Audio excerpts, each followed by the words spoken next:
GST Business Models, Masters of Commerce, 4th semester, Mangalore University, Session 24. GST Business Models. In this session, you are going to learn about the GST business model on banking. Learning objective: to understand about the GST business models on banking. Session outcome: the students will be able to know about the provisions relating to banking industry. The banking industry is covered by the erstwhile service tax law, and same was levied on the service provided by the banking sector to its customers until the introduction of GST Act. In this session, I would like to explain the important GST provisions relating to the major services offered by the banking industries to its customers. Chargeability. Nowadays, the banking industry provides wide range of services to its customers. It includes traditional banking services, insurance agency services, mutual fund agency services, and many more. The most of the services come within the ambit of the levy of GST, and few services are being given exemptions by way of notification. The following are certain exemptions given to the banking industries.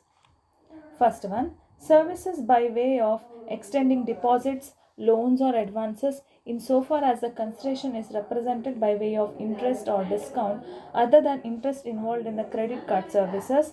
Second is interest sales or purchase of foreign currency amongst the banks or authorized dealers of foreign exchange or amongst the banks and such dealers. So by this entry, the interest or the discount on loans or deposits advance are being given exemption. The sale and purchase of among the banks and authorized dealers of foreign exchange also are given certain exemptions. The interest on credit card has been specifically excluded. The 31st GST Council meeting has made recommendations to exempt all the banking services given to Pradhan Mantri Jan Dhan Yojana accounts, that is basic savings deposits account, and this will be effective from the date for notification or circular that is being issued by the CBIC. Explanation to certain specific terms. First one is interest. Interest means interest payable in any manner in respect of any monies borrowed or debt incurred, including a deposit, claim, or other similar right or obligation, but does not include any service fee or other charge in respect of the monies borrowed or debt incurred, or in respect of any credit facility which has not been utilized. Next is authorized dealer of foreign exchange.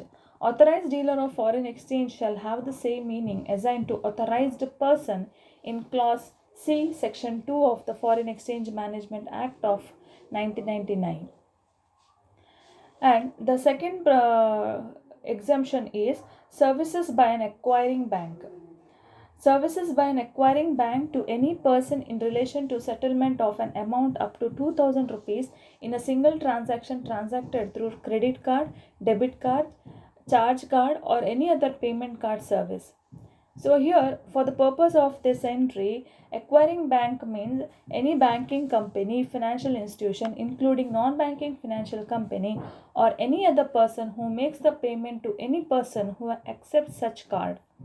This entry represents the one-time settlement payment to its customers which took place through credit card, debit card, charge card, or any other payment card services. The third exemption is the services by the following persons in respective capacities. First is a business facilitator or business correspondent to a banking company with respect to accounts in its rural area branch.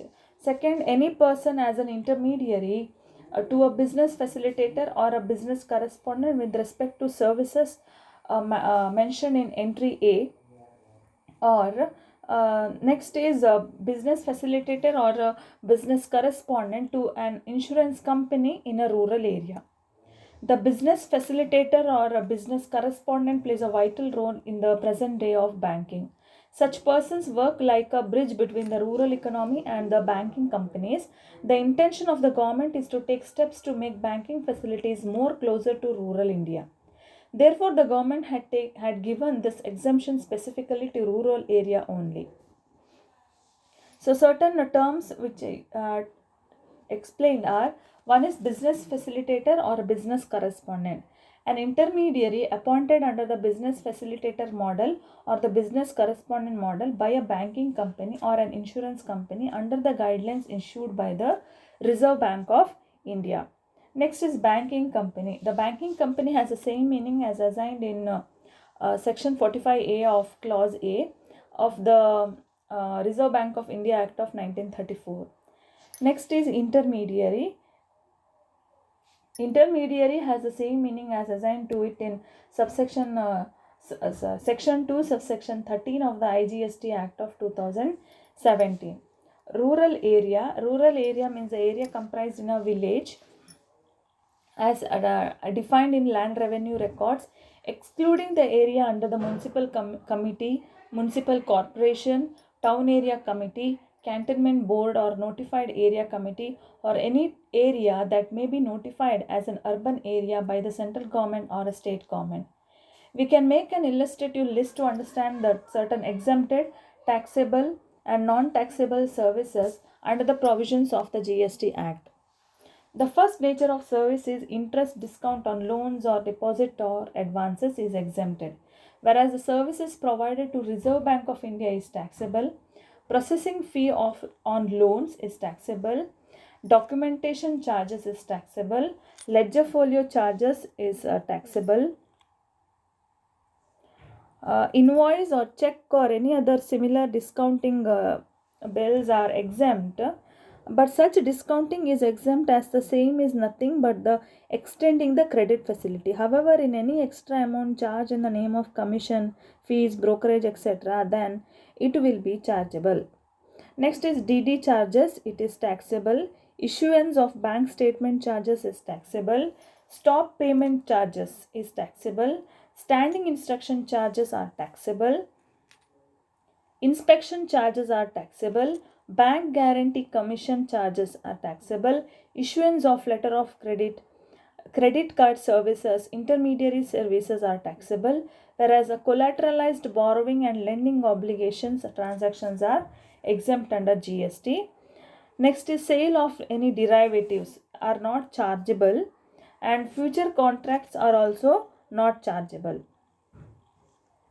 Next, forward contract in commodities or currencies, where the settlement takes place by way of actual delivery of underlying the commodity or currency, then such forward contracts would be treated as normal supply of goods and liable to GST. Where the settlement takes place by way of net settlement of differential of the forward rate over the prevailing market rate on the settlement date, the same would be falling within the purview of securities, as and the securities are neither goods nor services as defined in the CGST Act of 2017. Therefore, future contracts are not chargeable to GST.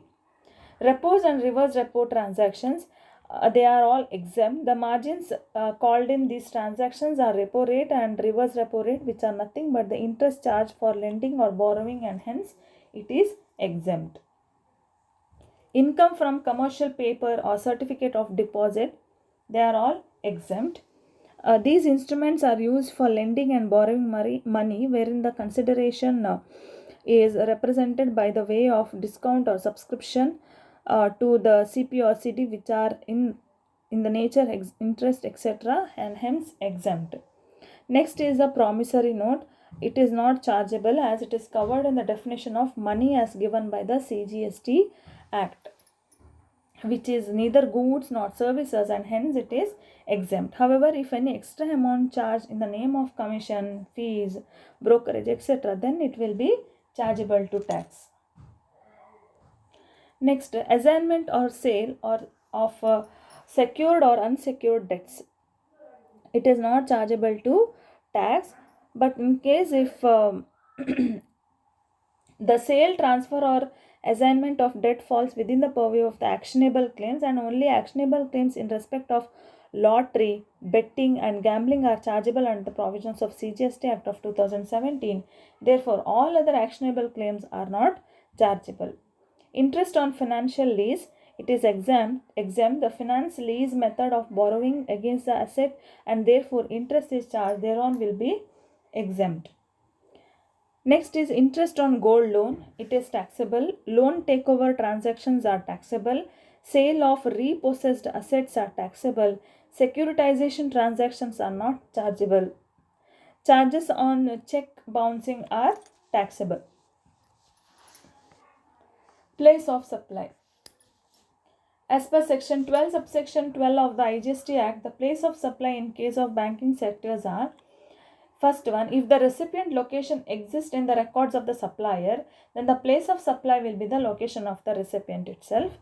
Suppose if the recipient location is not existing on the supplier's record, then the place of supply will be the location of the supplier. So further, as per section 13 clause 8a of the IGST Act of 2017, the place of supply of services supplied by a banking company located in India to account holders located outside India is the location of the service provider, that is a banking company.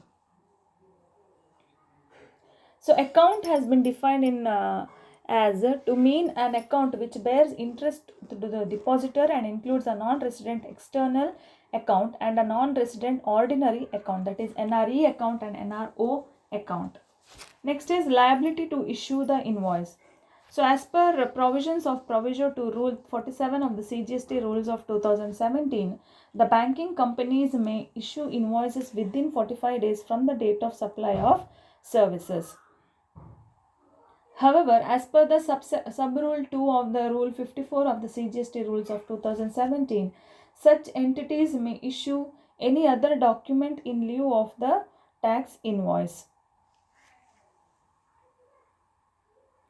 Hence, such entities may issue a consolidated statement or invoice or advice to the customer at the end of the month with the details of all the charges levied during such month and the GST charged thereon. According to section 31 subsection 3 clause C of the CGST Act of 2017, read with Rule 49 of the CGST Rules of 2017, the banks are required to issue the bill of supply in case of exempt services provided by them.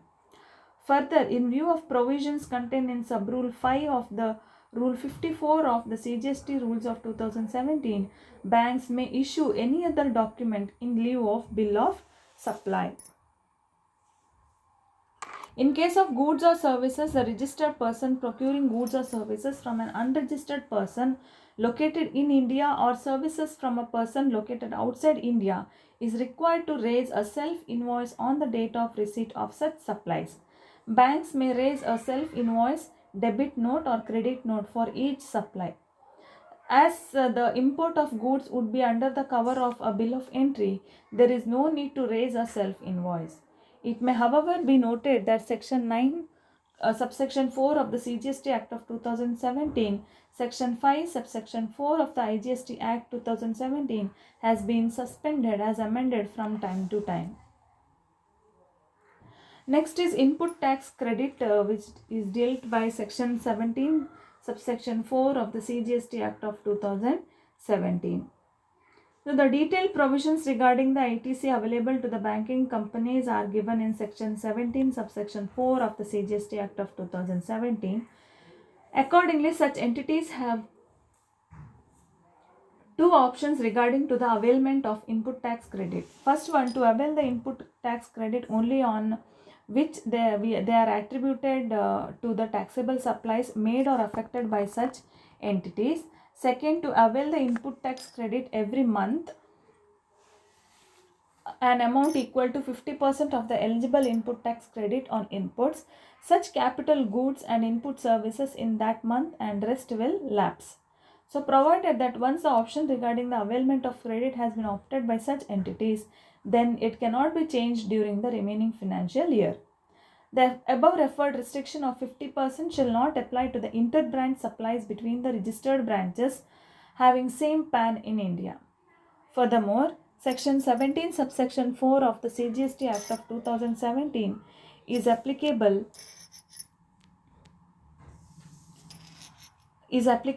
qua such registration and not for the bank as whole, provided each of the business verticals is separately registered.